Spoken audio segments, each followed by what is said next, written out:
And this is a test. This is a test before we start the program. Can you hear me? Could you give a 1, 2, 3, 4 from there? Yep. 1, 2, 3, 4, 5, 4, 3, 2, 1, 0. How do you read?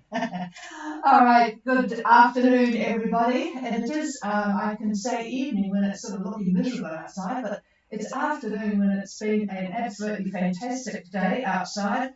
First day in ages that we've had no rain. This is Gulf Harbour Radio, ZMH 286, Patricia and David.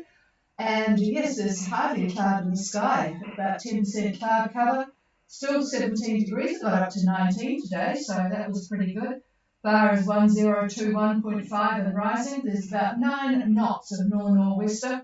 And yes, as I mentioned, there's just not much cloud around. In fact, I don't even see where the 9 knots is here, but we're pretty sheltered on this side of the house from that westerly wind. So, yeah, pretty good day here, everybody. I forgot to tell you a little bit of news yesterday, and that's of Monday coming. There is no pre-departure COVID test needed to arrive in New Zealand.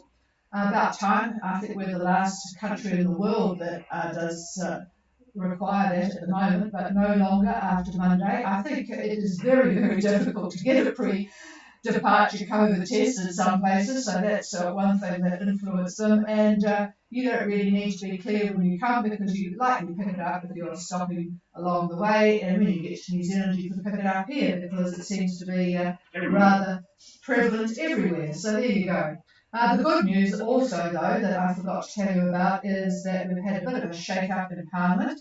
The Minister of Immigration, Farfoy, you won't notice that he's gone because he never actually did anything, but he has actually retired, and so has Mr Mallard, the Speaker of the House. The Minister of Police has been replaced. She was just failing in her job. She's been replaced by Mr Hipkins, who doesn't really have much to do now that COVID is everywhere, so that has been his job. Who else got moved aside? Anyway, that's what was called a minor reshuffle by the Prime Minister.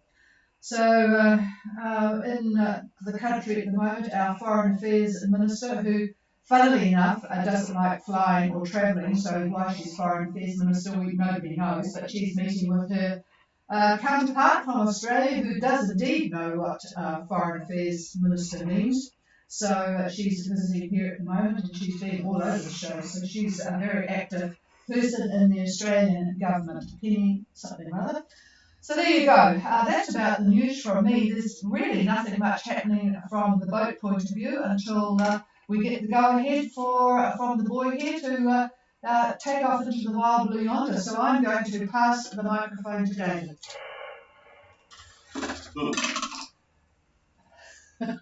Well, that may not work, that other little thing.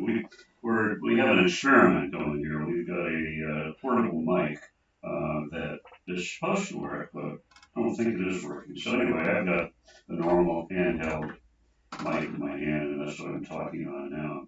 So anyway, as mentioned yesterday, this coming weekend, that's the 18th and the 19th, may see the development of a tropical depression.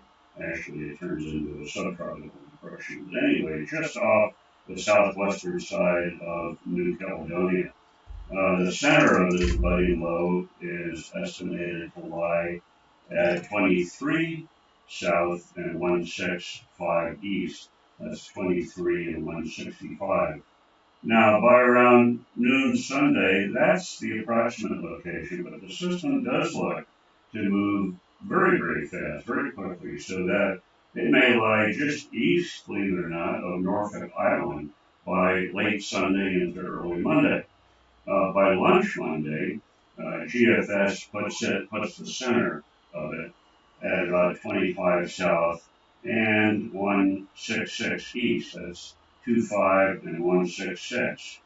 And by lunch on Tuesday, 24 hours later, it's moved to, we think, 28 south and 175 east. Or basically, that puts it due north of New Zealand, compressed isobars, otherwise known as a swash zone. That is found between the Lows Center and North Cape. Now, gale force winds or possibly stronger. It could be 40 knots, maybe even 45 knots are possible in this. What could be evident at that point? And those winds are going to be roughly southeast. Now, by Wednesday, that's the 22nd, the center may be found around 30 south and 177 west. The winds look to be southerly quadrant at that time from New Zealand all the way up to Fiji. So they are going to be stronger east of the run line and lighter air to the west of the run line. And you'll notice the position of this thing. The low looks to move basically east once it gets down to the position on Wednesday. Uh, that's unusual. Most of these tend to go southeasterly. This one's not going to do that. So by the 24th, Friday that is, a high should be located just to the east of New Zealand, and a depression on the other side, just to the west of New Zealand. And the winds are going to converge at around 175 east, and they are going to become northerlies from New Zealand all the way up to 30 south. And after that period, they tend to become fairly light. The winds throughout the area between New Zealand and the islands, fairly light air. So looks like maybe motoring, hard to say. All of this is looking out 8 or 9 days. So take the data that I've given you here as an idea and keep monitoring daily if you're planning a departure in the near future. So that's it for me. That's the general synoptic picture and a little bit of forecasting thrown in. And here's Trish. And I've had a report that the echo that has been a bit of a nuisance has disappeared, so that's good. We've just been playing around. Thank you, Max, Y2K in Marsden, for giving the feedback here. And the other thing that he commented on when I visited up there yesterday, that it would be good to have David explain some of the technical terms a bit more, which when these experts, doesn't matter what subject it is, if you know a lot about it, you tend to think that everybody else knows the different words, but that's not the fact.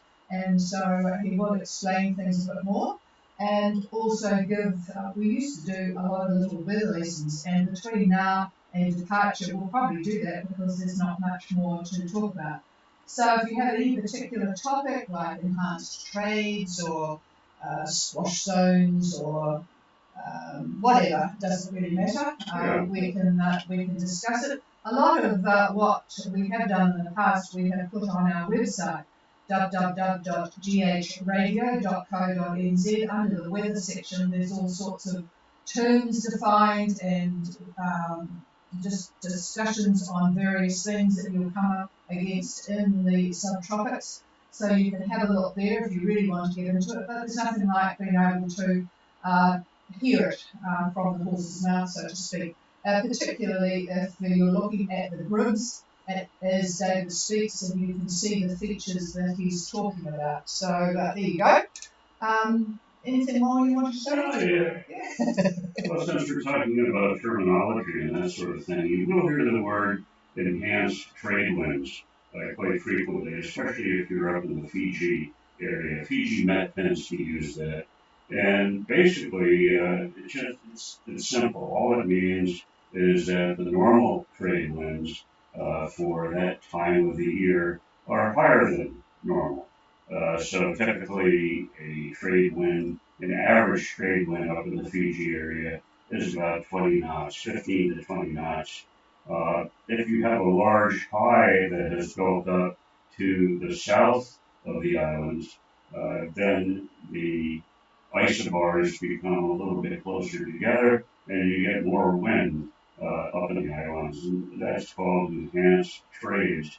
If you happen to be between, say you're sailing and you're between this strong high, and the islands, you encounter what is called the squash zone, and that's what I mentioned just a few minutes ago. That just means the isobars are squashed together, so the distance between them is closer. And the closer that the isobars are to each other, the stronger the wind. And that's not fun to be in a squash zone, and we get that a lot here in the Southwest Pacific. So I think I may do that. I may come up with a few little mini talks, if you will, that might be of interest to some people. Uh, like Trish had said, I've done this in the past. So if you're interested, I'll start doing that, and maybe not every day, uh, maybe not every other day, but every now and again. Okay. And we'd like to get feedback if it's of interest. Otherwise, I just won't do it. So here's Trish. All right, and it seems this microphone might not be the greatest microphone in the world, so I might do a trip to JCar and find a decent one. Okay, is there anybody out there wanting to give a position, give a comment, just tell us what's going on? Now's your chance, please call.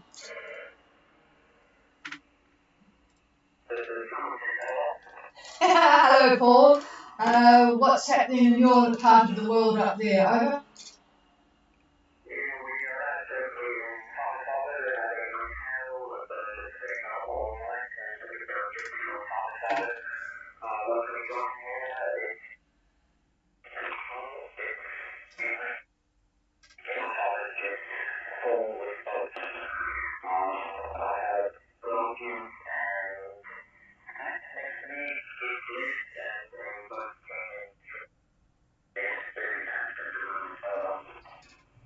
Wow, that's interesting. So it's pretty full at Sabu here, and it's going to get fuller too, looking at the boats coming in from French Polynesia. There's still more to arrive. Sugar Shack is probably in there tomorrow. And, well, that's the beast. They've been around. But, yeah, another German boat, Manila, and Mintabai. So, yes, it is going to get busy. All right, well, it sounded like you got a spot, and the spinnaker flying all night proved to be a very beautiful night, what with the moon and all over.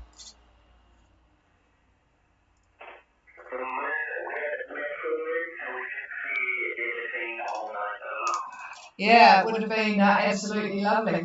All right, well, enjoy the big smoke there, stock up, and how long are you going to be in Sabu for, over?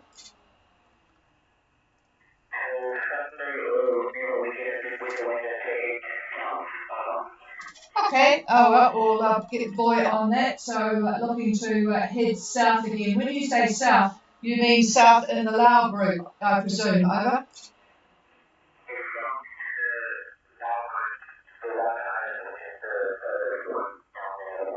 Yep, it's Falanga. It's a bit like Nandi. You know, they pronounce the N. So Falanga.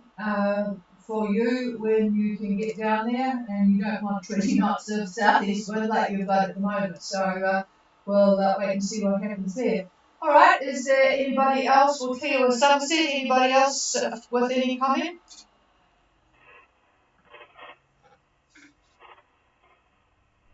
No, nothing heard. We'll leave you all in peace. And if you have any ideas of what you want David to discuss, then by all means let us know. As you know, our email address is ghradio@extra.co.nz. Extra is just XTRA, and that you can use that if you are shy when you use the microphone. A lot of people are these days for some reason. I guess this is the keyboard era, and people are preferring to use the keyboard rather than the microphone. That's certainly not my era, but anyway, if you prefer to send in a message, then we'll do that. So we'll talk to you again tomorrow. This is Gulf Harbour Radio, and we are clear. Cheers all.